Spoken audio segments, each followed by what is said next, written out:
Hello, everybody. Welcome into Sports by GSMC Podcast Network. I'm your host, Jeremy Lapidus. Today is an awesome day in the world of sports because week one of college football is here. There are a bunch of games that kick off in just 2 hours from now.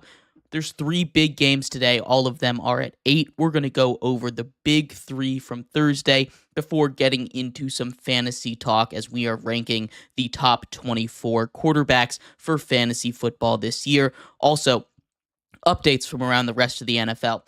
Jacoby Brissett has been named the starter in New England. We'll talk about that. And there's a bunch of major holdouts, 2 in San Francisco, 1 up in New York, and of course, 1 in Cincinnati. So we'll talk about all of that and more. But before we get into that, remember, if you would like to be an even bigger part of the show than you already are, all you need to do is go to gsmcpodcast.net. Or if you are on YouTube, you can use that super chat feature. If you do either of those 2 things, a message should pop up on the bottom of the screen for you, me, and everybody else around the world to see. If you do have a burning question about sports, anything at all that you would like to ask, go ahead and throw that in the comments, throw it in the chat. I will get to it as soon as I possibly can.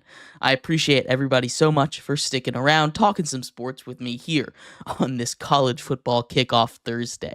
But like I was saying, we are going to start off with that college football kickoff talk. There are 3 big games that I wanted to talk about. And there's a lot more than 3 games going on today, but the 3 games that are getting the most amount of talk are between Coastal Carolina and Jacksonville State. That game has a 3.5-point spread in favor of Jacksonville State. We'll get to that one in a bit. Also, the North Dakota State University Bison taking on Coach Prime and the Colorado Buffaloes.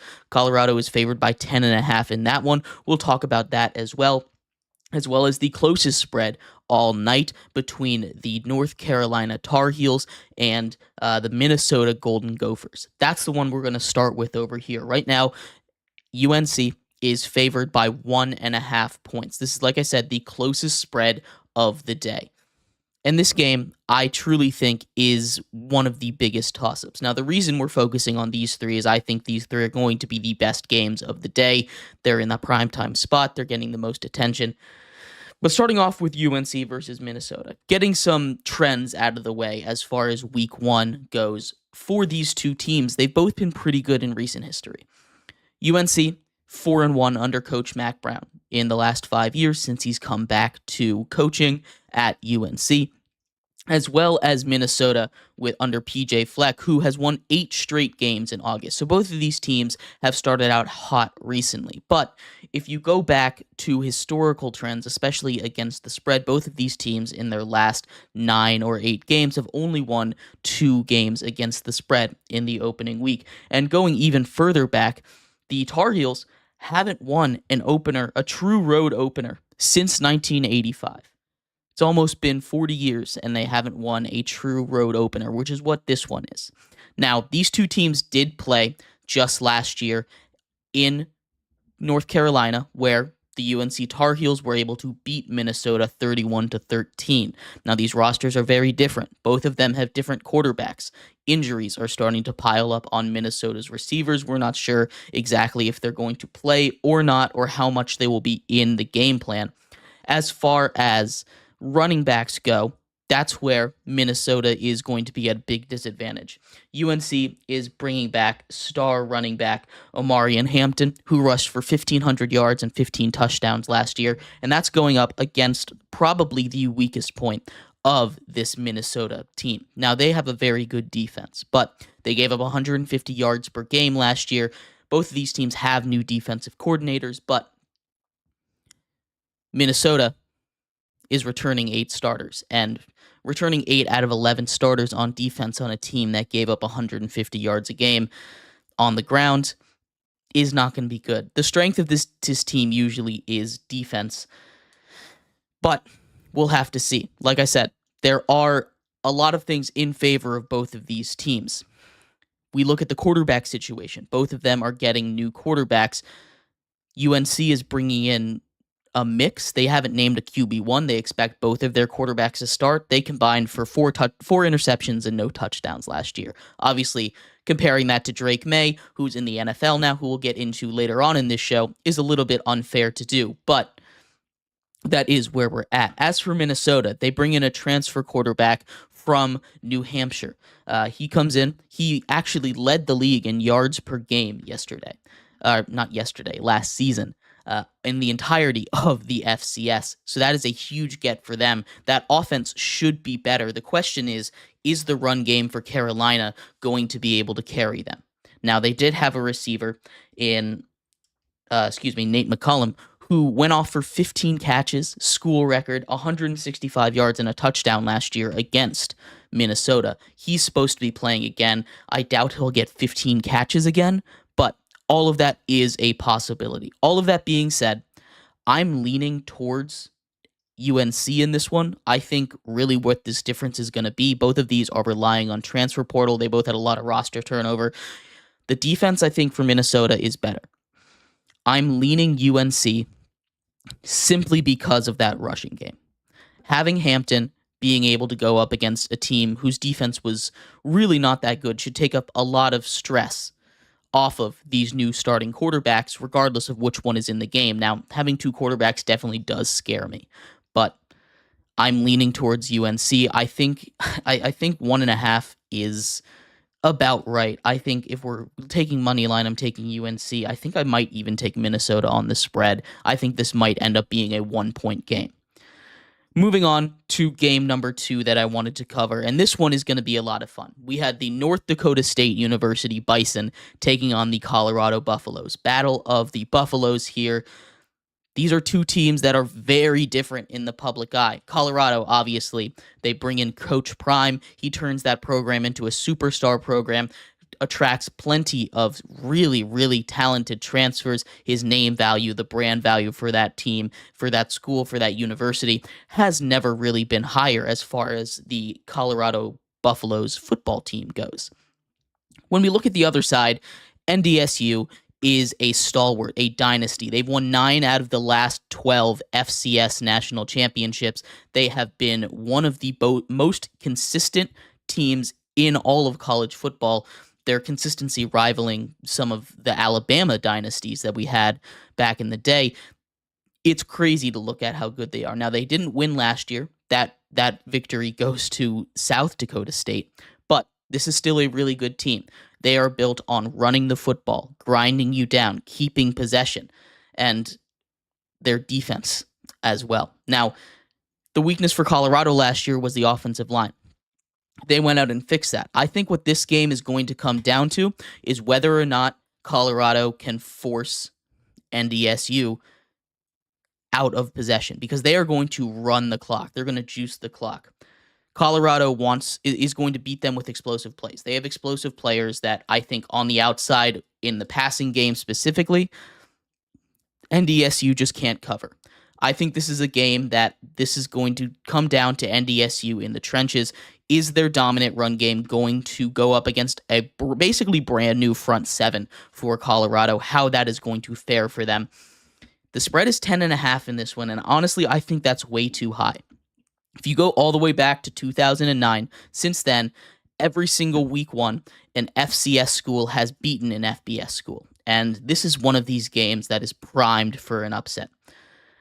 I think I am going to take the Bison in this one. This is one that I've been going back and forth on. I know the star power and the big playability for Colorado is one that I think could bite me in the butt on this one.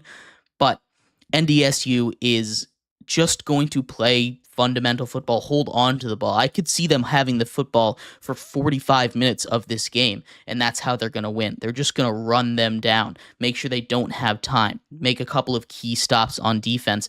It's going to be a run and grind game. Now, that doesn't mean the under's going to hit, because both of these teams have very good offenses. Like I said, super high-powered offense out of Colorado. But this is a tough matchup for them, and I definitely think plus 10.5 is the way to go. And finally, the last game that I wanted to touch on between Sunbelt's Coastal Carolina and Jackson State University. Jackson State is in the midst of their transition period. They still, unfortunately, are not qualified for a bowl game or the playoffs, which is dumb. Everyone knows it's dumb. It really got brought into the spotlight last year with JMU when they were ranked in the top 25 and weren't able to get anywhere. It's still a dumb rule. Hopefully something like that changes. They're in their second year of transition, so next year they'll be able to get all of these perks, transition, make the playoffs, and compete for that group of 5 spot. This is going to be a really good game. Right now, Jackson State is favored by 3.5 points. I think this is going to be one of those that's going to be tight. Both of these teams were hit hard in the transfer portal. Coastal Carolina lost Grayson McCall to NC State. Obviously, Grayson McCall has been there for as long as I can remember, honestly. He feels like he's been in college football for almost 10 years, but he starting really, really young.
Welcome back to Sports by GSMC Podcast Network. I am your host, Jeremy Lapidus. If you are just tuning in, we just finished going over the big 3 games from week 1 of the college football slate as they are in today's schedule, that being Coastal Carolina taking on Jackson State, North Dakota State taking on Colorado, and UNC taking on Minnesota. In this segment here, we are going to talk a little bit about fantasy football. We did our wide receiver and our running back predictions slash rankings, I'll say, on the earlier parts of this week. Today, we take a look at the quarterback position, a position that there's a lot of different ways to draft them.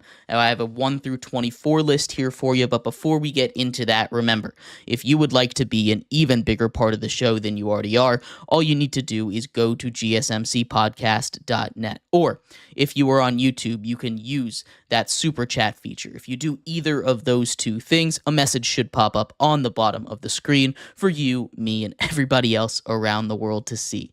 If you do have a burning question about sports, anything at all that you would like to ask, go and throw that in the comments, throw it in the chat. I will get to it as soon as I possibly can. I appreciate everybody so much for sticking around, talking some sports with me here on a beautiful Thursday afternoon.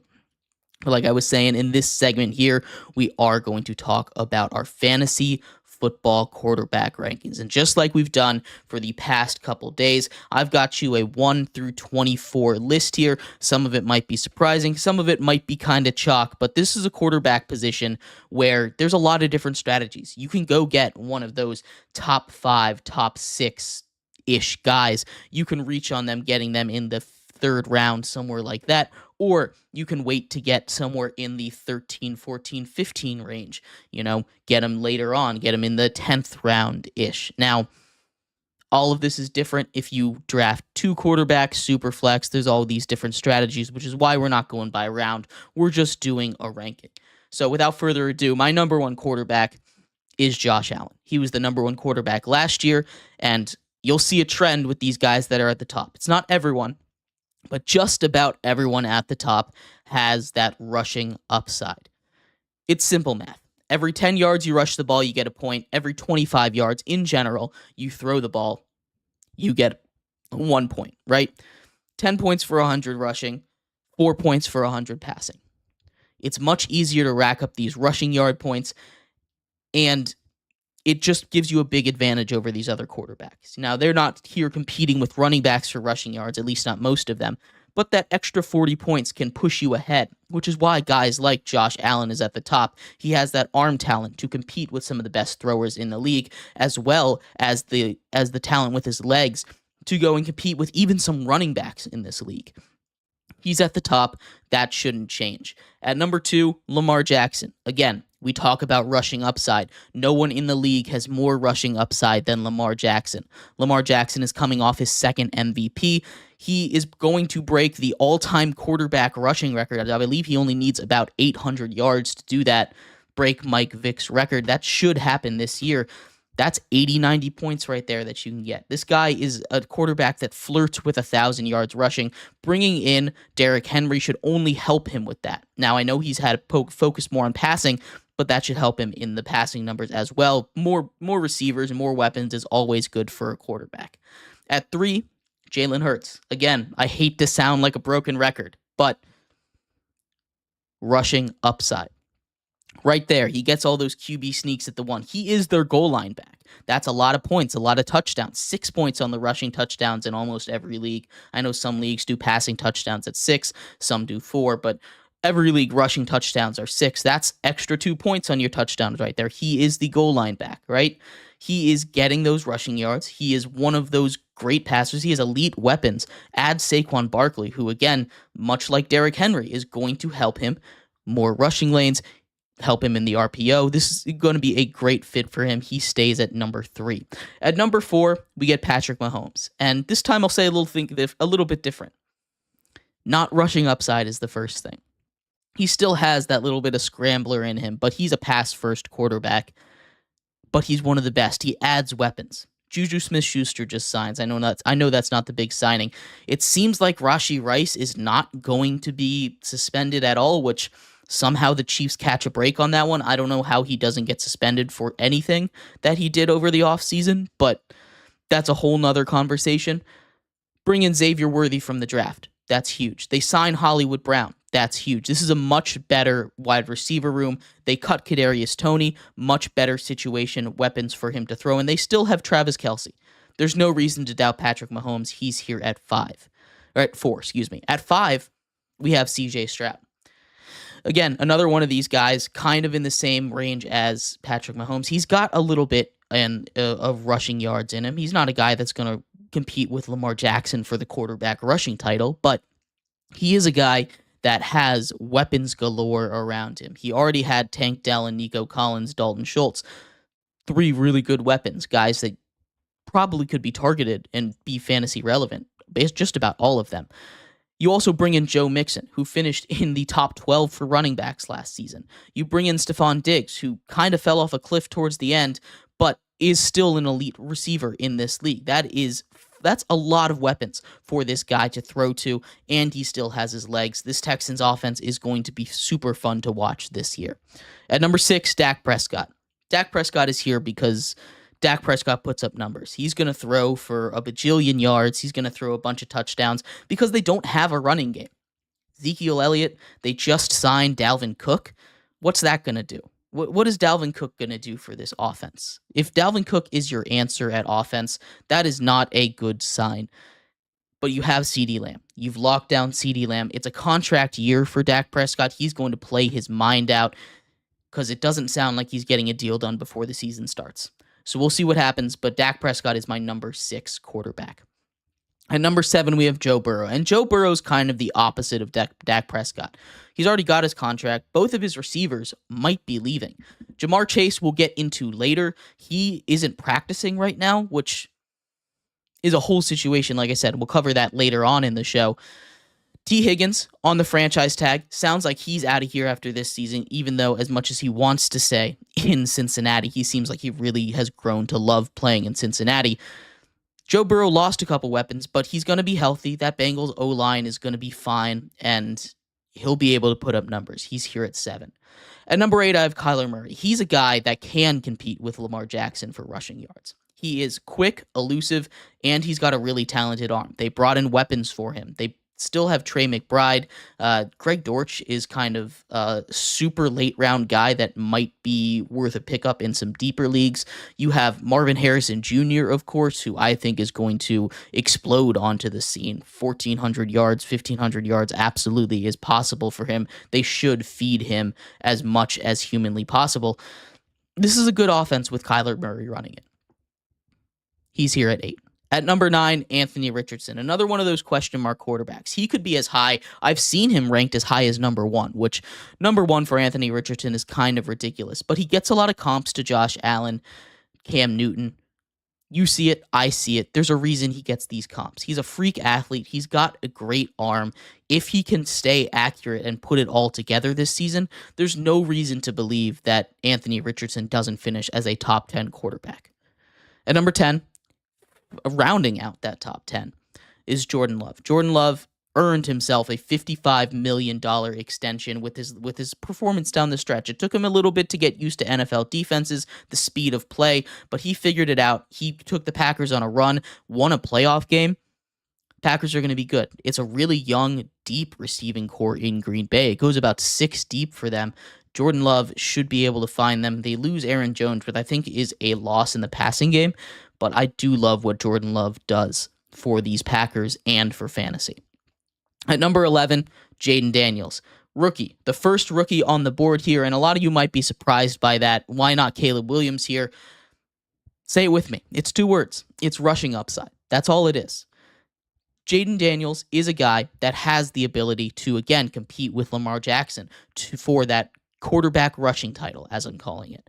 He's a guy that has the arm talent. You see, if you've watched him play in college, he can take a hit or two, which is the big thing that people are worried about with injuries.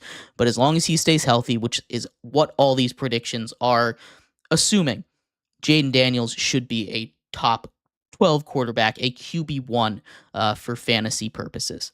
And rounding out that QB1 group, I have Aaron Rodgers. I've heard a lot of doubt thrown on Aaron Rodgers this offseason, and I really don't get it. I've heard people say he's washed. The last time we saw Aaron Rodgers play, he was playing at an MVP level. Now, I know he's been up in controversy for everything he does off the field, but we're looking at his on the field play. And the last time we saw him play, last time we actually saw him play, he was at an MVP level in Green Bay. He played 4 snaps last season, and people think he's done. He's washed. He's a guy that's won 4 MVPs in his career. There is no reason to believe, with everything we've seen out of him, that he isn't going to be able to do what he does. He isn't a guy that relies on his mobility too much. Now, he is elusive in the pocket. He's really good at that pocket movement, but so is Tom Brady, right? You don't look at Tom Brady and say, oh, he couldn't have come back from his injury. Now, his injury happened when he was a lot younger, and I'm well aware of that. But Aaron Rodgers, I feel like, is getting unnecessary hate for his ability on the football field. But anyway, let me know what you think. These are the top 12 quarterbacks I have. We're going to take a quick break here. When we come back, we're going to go over the back half of this list, the QB2s for fantasy purposes. Let me know what you think. We're going to take a quick break here. Stick around. We'll be right back here on Sports by GSMC Podcast Network.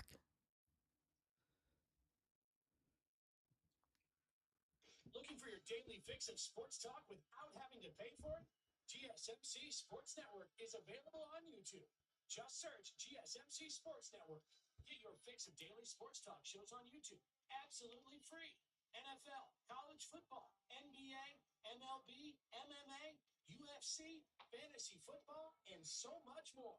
GSMC Sports Network has shows running all day long, with new sports shows starting every 2 hours. Just like on your favorite cable sports channel, except GSMC Sports Network is absolutely free. Just search GSMC Sports Network on YouTube to catch one of your new favorite shows, like the GSMC College Football Podcast, Chip Shot Football Podcast, Hoops and Heels Women's Sports Podcast, GSMC Basketball Podcast, and so many more. Check it out for yourself. GSMC Sports Network, now available on YouTube, absolutely free. Search GSMC Sports Network on YouTube.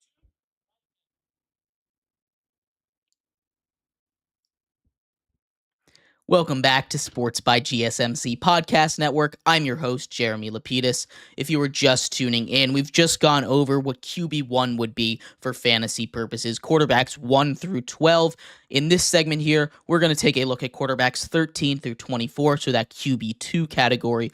But before we get into that, remember, if you would like to be an even bigger part of the show than you already are, all you need to do is go to gsmcpodcast.net. Leave a tip or donation with a message in it. That message should pop up on the bottom of the screen for you, me, and everybody else around the world to see. Or if you are on YouTube, you can use that super chat feature to do the exact same thing. If you have a burning question about sports, anything at all that you would like to ask, go ahead and throw that in the comments. Throw it in the chat. I will get to it as soon as I possibly can. I appreciate everybody so much for sticking around, talking some sports with me here on a beautiful Thursday afternoon. But like I was saying, we are going to finish up our fantasy football quarterback rankings, hitting on the number 13 through 24 quarterbacks, and a couple of honorable mentions I have as well. At 13, we have Brock Purdy. And Brock Purdy is an interesting quarterback because if you look at him as a football player, what he does is win. But a lot of that has to do with the situation that's around him. And the situation around him is a little bit volatile right now. You talk about one of the best offensive linemen in the history of football in Trent Williams, who we'll talk about in a little bit. Doesn't seem like he'll play week 1. We don't know how far he'll hold out for. Same thing for his favorite wide receiver target in Brandon Ayuk. Seems like he's not going to play week 1. We don't know what's going to happen with him, how long he'll be out, if he'll even be on the team. This is a situation, if you're Brock Purdy or a Brock Purdy fantasy owner, it feels like worst case scenario. Brock Purdy struggled a little bit in the preseason, and we saw what he did in games where he didn't have Trent Williams specifically.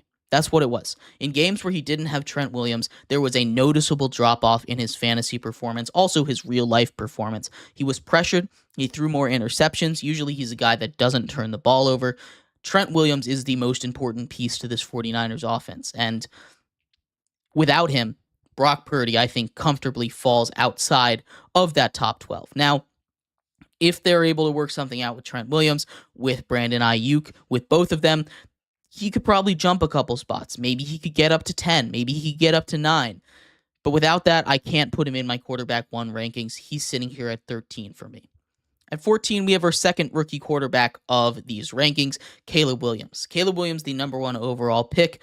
Everyone in Chicago's savior now. He is going to be a very, very good quarterback. Chicago got a great one. They completely fleeced the trade with the Panthers back in 2022, getting DJ Moore, building around now Caleb Williams, the second number 1 overall pick in a row for them. It's huge.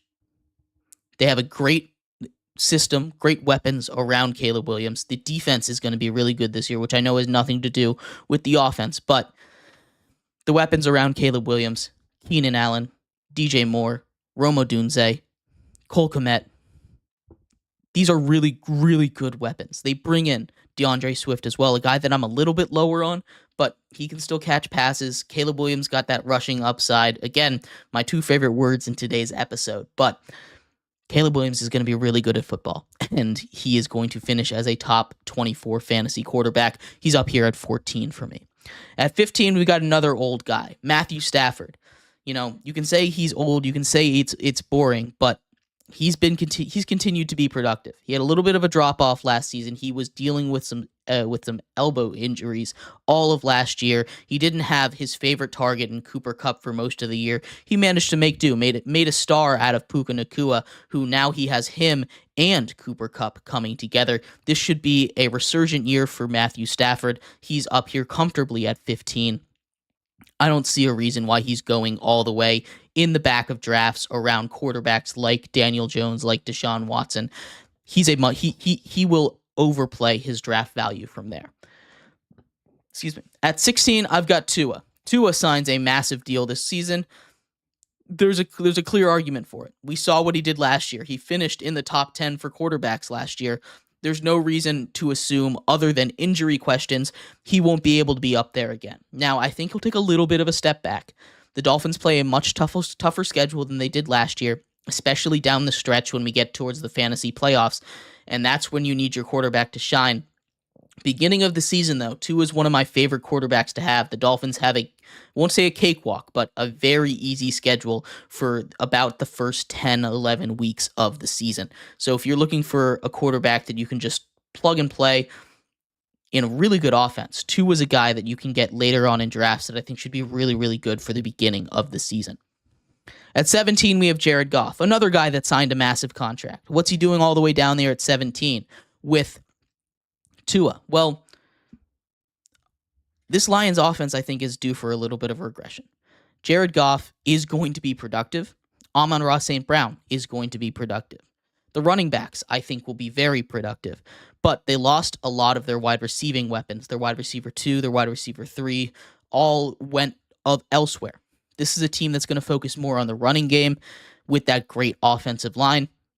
And that's not to say Jared Goff will be bad, but I think he's going to take a slight dip off from where he was last season. At 18, we have Justin Herbert. And a lot of these things can be said. Justin Herbert is, in my opinion, a top 5 quarterback in the entire NFL. But he's in a system where they don't have wide receivers, really. Their number one receiver is Josh Palmer, who I love Josh Palmer as a wide receiver 3 in 12-team, 13, 14-team leagues. But he's not a guy that you're going to go out and draft. He should be going undrafted in most leagues, right? You're not banking on this Chargers wide receiver core. Also, new coach Jim Harbaugh loves to pound the rock, run the ball. Look at what he did in Michigan. J.J. McCarthy hardly threw the ball. He was very much a handoff merchant, and that's what I expect the offense in LA to look like this year. Justin Herbert's going to take a back seat regardless of how talented he is.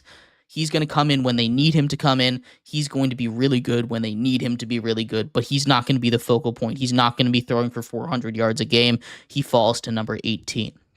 At 19, we have Kirk Cousins. We're getting to this boring quarterback range. Your Jared Goffs, your Matthew Staffords, your Kirk Cousins. These guys that are just going to game in, game out, get you 20, 21 points. Maybe they could explode, give you a 3-touchdown week or something, but they're going to be solid. They're going to be guys that you can feel comfortable plugging and playing, especially against really good matchups. Kirk Cousins fits very neatly into that group in a good offense filled with weapons in Atlanta. Kirk Cousins is my 19th quarterback. At 20, Trevor Lawrence. Trevor Lawrence is up and down. He has weeks where he'll give you 40 points, but he also has weeks where he'll give you 10. That's why he's all the way down here at 20. Maybe his total points will rise a little bit higher than this 20th overall rank, but when you get into a week-by-week basis, he's a guy that is going to be pretty matchup dependent, especially with the weapons that he has.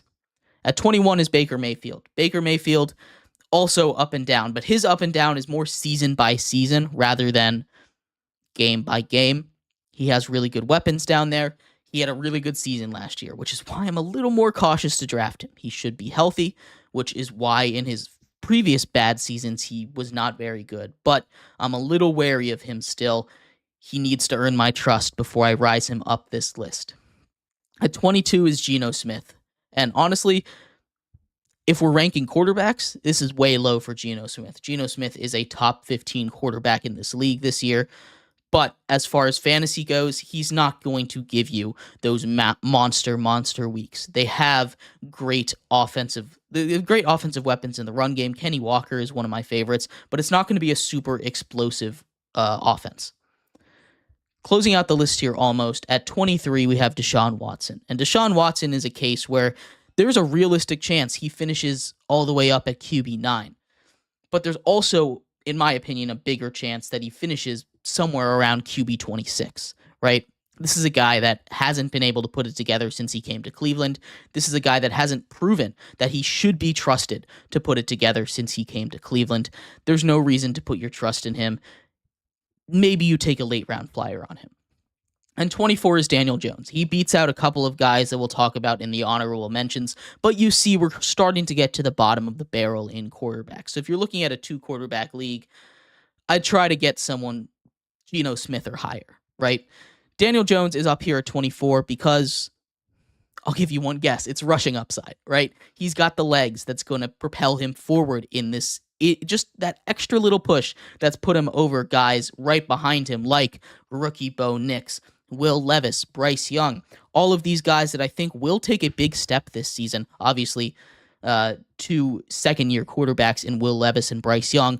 I think Bryce Young and Will Levis will both take a step up. They're just outside my top 24, though. And Bo Nix, I think, is going to be very comfortably average. He'll do his thing. He'll check the ball down a lot. He'll be accurate. He'll get 200 yards a game and a touchdown, maybe two. He'll be solid. That's what I expect out of him week in and week out. But that's my quarterback list. We've been 1 through 24. Let me know if there's anything that you think I got egregiously wrong, anything you think I'm crazy for putting on here. I'd love to hear your thoughts. We're going to take a quick break here. When we come back, we're going to take a look at a real quarterback situation, one we didn't talk about, rookie quarterback Drake May versus Jacoby Brissett. The Patriots finally made a decision, so stick around for that. We'll be right back here on Sports by GSMC Podcast Network.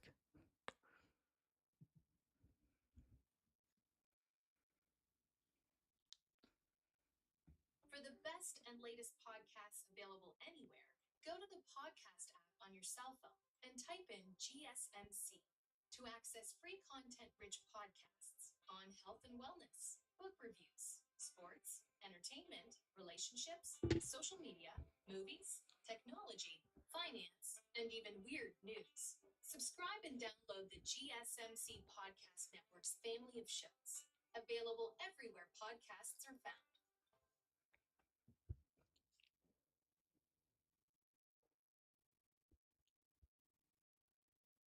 Welcome back to Sports by GSMC Podcast Network. I'm your host, Jeremy Lapidus. If you are just tuning in, we've just gone over the top 24 quarterbacks for fantasy this year. Go back and check that out if you haven't. I'd love to hear your thoughts on my list. In this segment, though, we are going to take a look at the quarterback situation, specifically in New England. They have officially made their quarterback decision. They are the 32nd team out of 32 teams to announce their starter.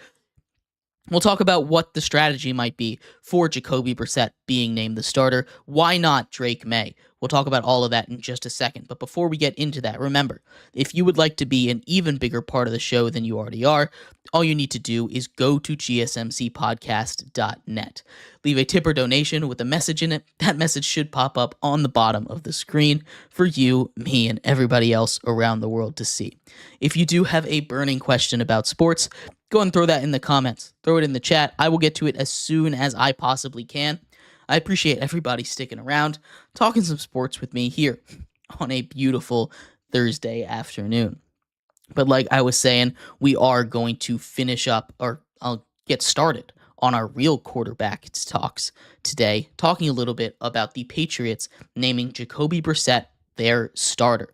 Jacoby Brissett has been in the NFL forever. He has been in half a dozen teams, but this is the first time as a bridge starter that he hasn't been the best option immediately. You go back with the Browns.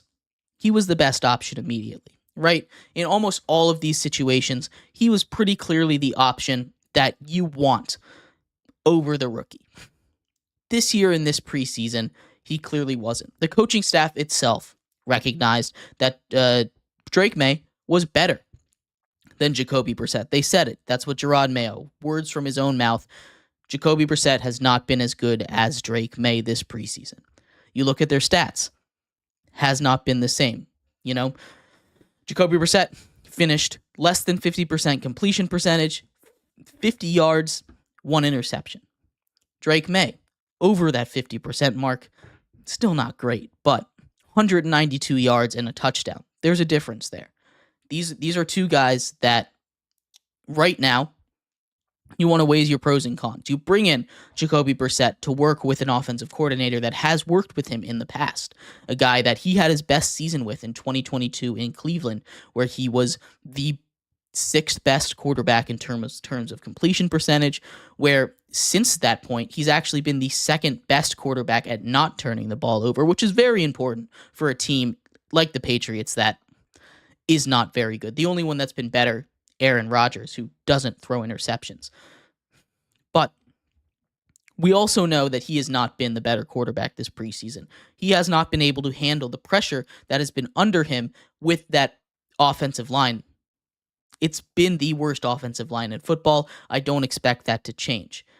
The reason, and this is the reason that has basically been given, is he's going to be cannon fodder. He got hurt in preseason too. They don't want Jacoby Brissett going up against that tough defense. I think they don't want Drake May, going up against those tough defenses. They don't want to destroy his confidence. They don't want to get him hurt before his career has really even started. Now, I know any hit can do that, but you take a look at some of the defenses that they are going to have to go up against to begin the season. You talk about the Bengals with their really good pass rushers on the edge and up the middle. The Jets, I don't think I need to explain that. They were one of the best defenses in all of football. The Packers have a very good defense as well. The Dolphins get Bradley Chubb back. They have Jalen Phillips as pass rushers. Not a good spot to be. They also have the 49ers, Nick Bosa. Really good pass rush. The Texans, they have a solid defense. That's one that's a little easier. The Jaguars, again, they have Josh Hines-Allen, who's coming off an 18-sack season, and then the Jets again. I don't expect we see Drake May until at least week 6. My best guess of when he comes in, I'm going to say week 9 against the Titans, maybe even as far as week 11. But at that point, it's just preservation. Jacoby Brissett is not starting this whole season unless he turns into a great quarterback out of nowhere, is able to win a bunch of games. I don't see that happening with this New England team. This is a New England team that is going to struggle. They play a really tough schedule at the beginning. Like I said, those defenses are no jokes. The Seahawks themselves, they get in week 2. They retooled that front four. That's going to be not easy to go up against. They're just kind of throwing Jacoby out there to be cannon fodder, which isn't a really great thing for him, but that's his job as the bridge quarterback, to get Drake May ready, to get Drake May prepared for what's going to come. Show him how to be that NFL quarterback. Maybe he keeps that job himself. Now, Gerard Mayo didn't commit to any kind of switch. He said, I'm not going to put a time on it. I'm not going to say, oh, he's going to come in after X amount of weeks, because that's just not how you run a football team. He said, we're gonna ride Jacoby until we can't ride Jacoby anymore, and we hope that he starts the whole season, which is what you're supposed to say. There's no way they plan for him to start the whole season. We're going to get clamorings for Drake May probably as early as week 4, maybe even earlier than that. I bet you people in New England are already asking for him to start, and he hasn't even started a game. We will see what ends up happening. I think this was the right decision. Drake May, for as much as he was better than Jacoby Brissett in the preseason, he wasn't leagues better where you say, all right, you're ready, we're going to throw you in. A little more time in the oven, I think, is good for a guy like Drake May. Watch the film, watch how Jacoby Brissett diagnoses defenses. He did a lot of things good. His pocket movement is really important. That's going to be the most important thing to keep up behind a bad offensive line. I believe he can do it. I believe he's going to be able to turn this to become a great quarterback in New England. It's just not going to be at the start of this season. This was the right decision by the Patriots. But anyway, let me know what you think. We're going to take a quick break here, and when we come back, we're going to talk all about the NFL holdouts. There are 4 NFL holdouts that I want to talk about, 2 in San Francisco, 1 in New York, and 1 in Cincinnati. We'll update you on where all of those stand and what I expect to happen for week 1 and the rest of the NFL season for those 4 guys. So stick around for that. We'll be right back here on Sports by GSMC Podcast Network.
Welcome back to Sports by GSMC Podcast Network.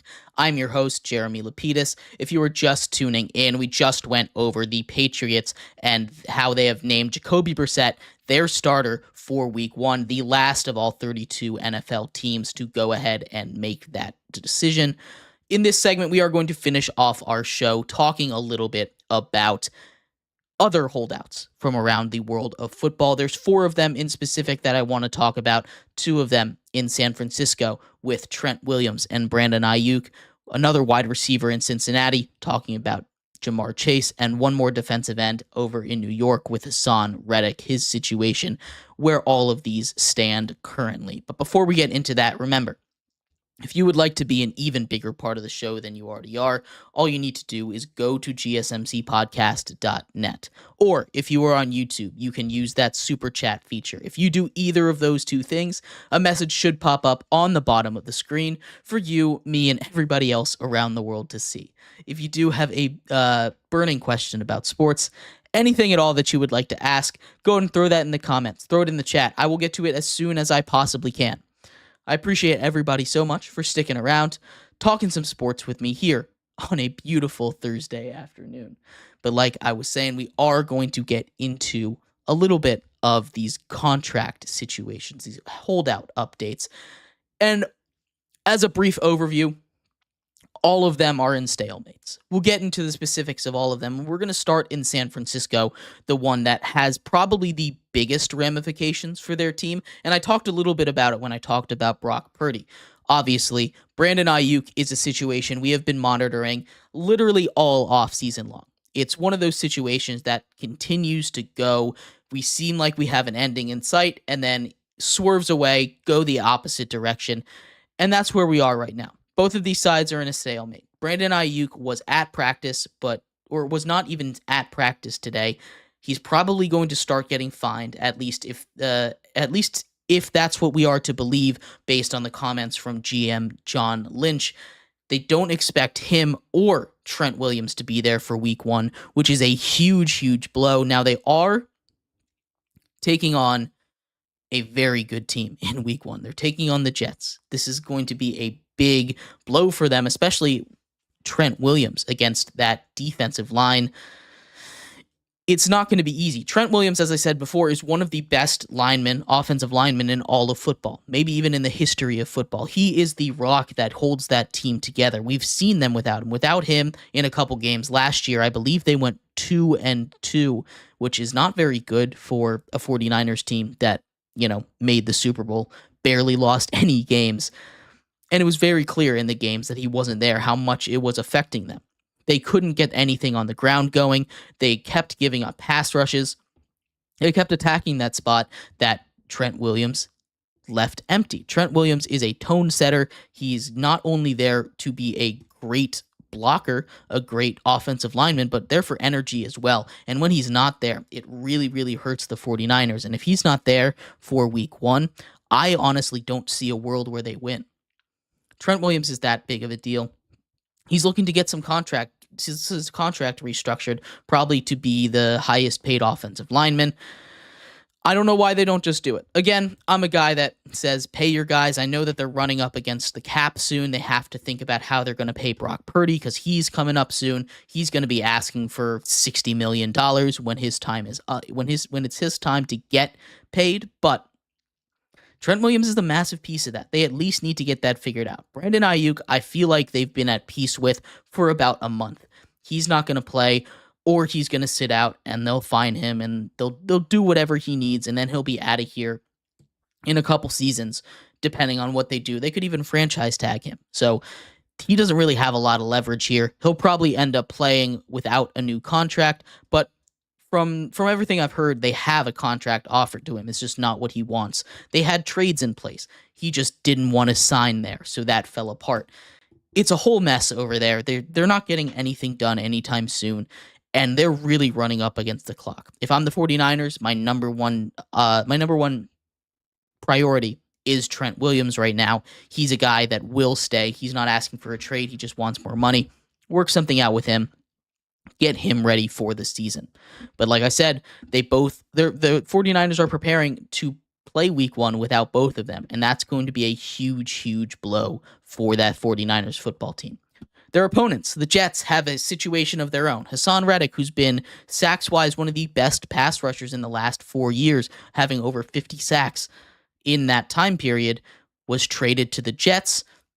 Everything seemed great. He wants a new contract. He asked for a trade. The Jets said, no, we just traded for you. You're going to play, and then we'll figure out the contract, which good for them for putting their foot down.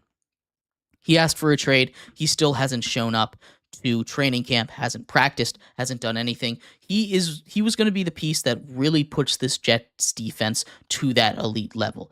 They have a very good defense, some of the best secondaries, one of the best secondaries in the league, one of the best linebacker cores in the league, one of the best interior pass rushes, one of the best interior lines in the league.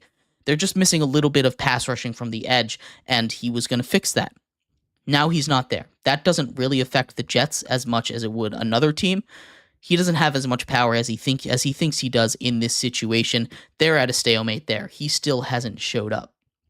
And another one that's more interesting, one that seemed like they were finally going to get it figured out, and one that's fantasy relevant, or maybe a little more fantasy relevant than Brandon Ayuk, is Ja'Marr Chase. Ja'Marr Chase and the Cincinnati Bengals are in an interesting spot. He came in and he practiced once. Then Zach Taylor comes out and says, we expect him to play week 1. He should be there and ready to go. Then he shows up the next day after those comments, 12 minutes late, in street clothes, doesn't practice. Today, he shows up, doesn't practice. They're back to square one. It seemed like things were going good, and then Zach Taylor said that, and the Ja'Marr Chase team was not very happy. Ja'Marr Chase wants his money. He is in his 3rd year coming out of college. Joe Burrow got paid in his 3rd year. Jalen Waddle got paid in his 3rd year. The Bengals have a history of being a little more cheap with receivers. But if you're going to pay him anyway, why not pay him now? You could have saved millions of dollars by paying him a little while ago. But instead, you let it get to the point where he might not even play week 1. Ja'Marr Chase is a guy that I legitimately think could miss a whole season. He did this in college. He sat out a whole year in college, and he still got drafted with the 5th overall pick. Ja'Marr Chase is a guy that we've seen will sit out a season and did not have that negative repercussions like Le'Veon Bell did, not being the same. If there is any one person in the entire NFL that I think would legitimately sit out a season because he didn't get paid, it's Ja'Marr Chase. There is no reason for him in the past. Again, it worked for him. There's no reason for him to play on no contract. It only hurts the Bengals. The Bengals basically have verbally committed to paying him. They're just waiting. And that price tag is only going to go up. He's next in line. He wants his contract. He wants to be up there with with Justin Jefferson, with CeeDee Lamb, who both got massive contracts, with Amon-Ra, who got paid over $30 million, A.J. Brown, these guys. The Bengals should just pay him. They really should. They need him out there on the field. This is not a team that is going to compete for a Super Bowl without Ja'Marr Chase. His effect on the field is huge. They need him out there. Joe Burrow, the second he got there, turned into the quarterback he is today. And I know there's a lot of outside factors there, like the offensive line got better, but they picked him over Penei Sewell, who just got paid as well. So people in his draft class are starting to get paid. It's about time that they pay Ja'Marr Chase anyway.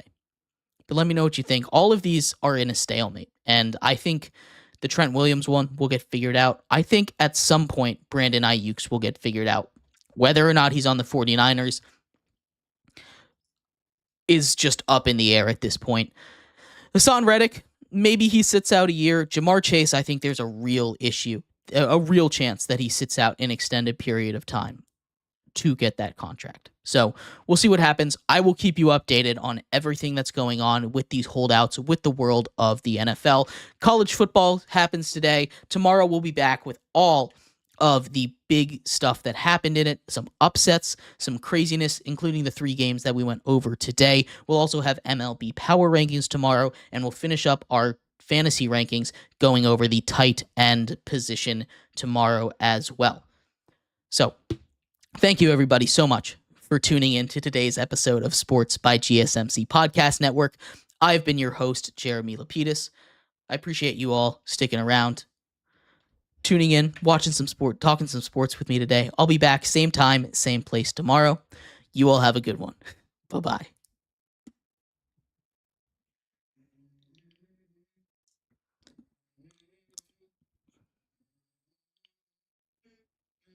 Let's go.